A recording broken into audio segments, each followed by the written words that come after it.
The world is working against you. There will always be someone somewhere trying to grab your attention.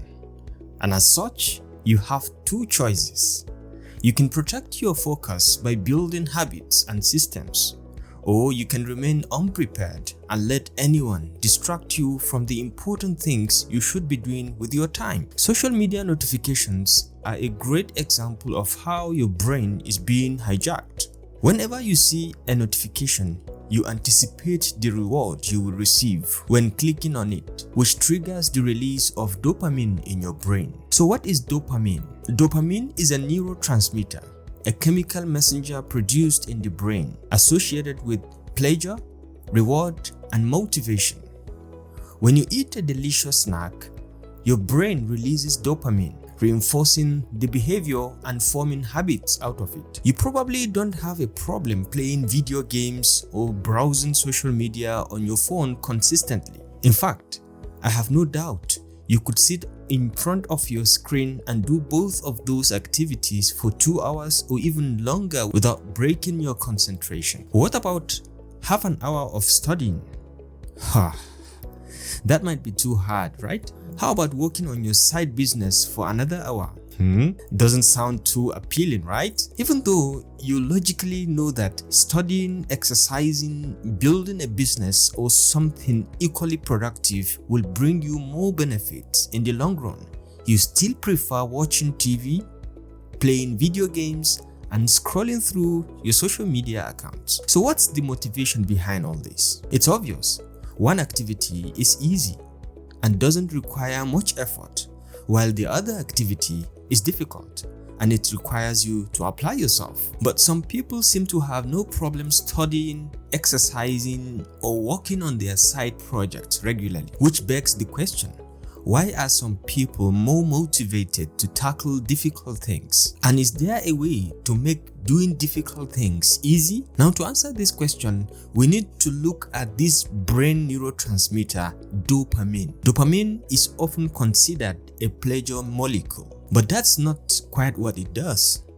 Dopamine is what makes us desire things, and it's that desire that gives us the motivation to get up and do stuff. Dopamine has effects in humans and in our daily lives. In fact, your brain develops priorities in large part based on how much dopamine it is expecting to get. If an activity releases too little dopamine, you won't have much motivation to do it. But if an activity releases a lot of dopamine, you will be motivated to repeat it over and over again. So which behaviors release dopamine? Any activity where you anticipate there is a potential reward releases it. But if you know there are no immediate rewards with the behavior, your brain won't release it.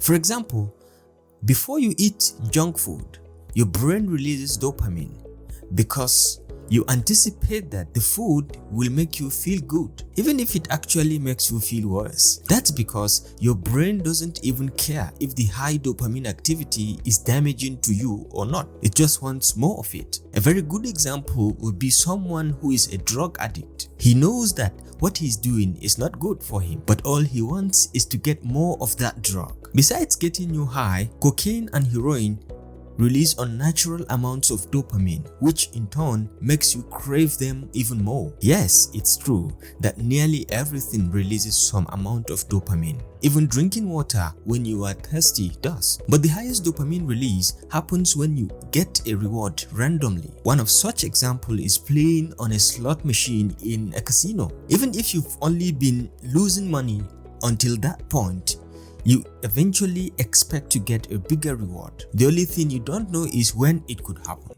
And in today's digital society, we are flooding our brains with unnaturally high amounts of dopamine on a daily basis, even if we don't know it. Some examples of high dopamine behaviors include scrolling through social media websites, playing video games, gambling, watching football highlights, and many more. We anticipate some sort of reward with each one of those behaviors. That's why we are constantly checking our phones. The most interesting question people often ask is, oh, so what? It's not like it's harming me in any way. But my friend, you are wrong. Let me explain. You see, our bodies have a biological system called homeostasis. It means that our body likes to keep internal physical and chemical conditions at a balanced level. Whenever an imbalance occurs, our body adapts to it. So let me give you an example. When it is cold outside, our body temperature falls, and as a result, we start shivering to generate heat and warm the body. However, when it's hot outside, our body temperature rises and we start sweating to lose some of that heat. Essentially, our body is looking to maintain a temperature of around 37 degrees Celsius, no matter what. But then, there's another way homeostasis manifests itself in our body, and that is through tolerance. For example, someone who rarely drinks alcohol will get drunk really fast, but someone who drinks on a regular basis will have to drink more alcohol because their body has developed a tolerance to it. It takes more and more alcohol to make them drunk because they've become less sensitive to its effects. And it's not much different with dopamine. Your body tries to maintain homeostasis, so it regulates your dopamine receptors. Your brain gets used to having high levels of dopamine, and those levels become your new normal. Therefore, you develop a dopamine tolerance. This can be a huge difference because the things that don't give you as much dopamine don't interest you any longer, and it's much more difficult to motivate yourself to do them. They feel boring and less fun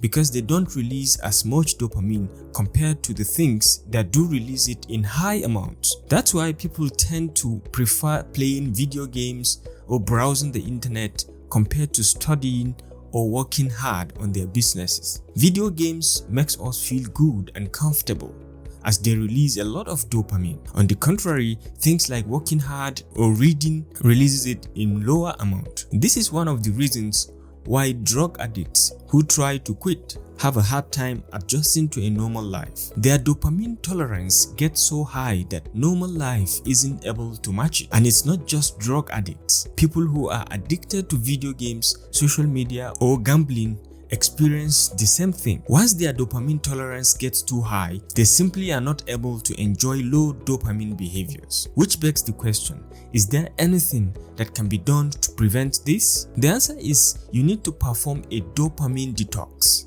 Dopamine detox is a form of digital detox involving temporarily abstaining from addictive technologies such as social media, listening to music on technological platforms, and internet gaming, and can be extended to temporary deprivation of social interactions and even eating at some point. What you are going to do is set aside a day where you are going to avoid all the highly stimulating activities. You're going to stop flooding your brain with high amounts of dopamine, and you're going to let your dopamine receptors recover. Have you read The Atomic Habits by James Clear? An atomic habit is a little habit that is part of a larger system. Just as atoms are building blocks of molecules, atomic habits are building blocks of remarkable results. What this means is, for one whole day, you will try to have as little fun as possible. You won't be using the internet or any technology like your phone or your computer. You are not allowed to listen to music.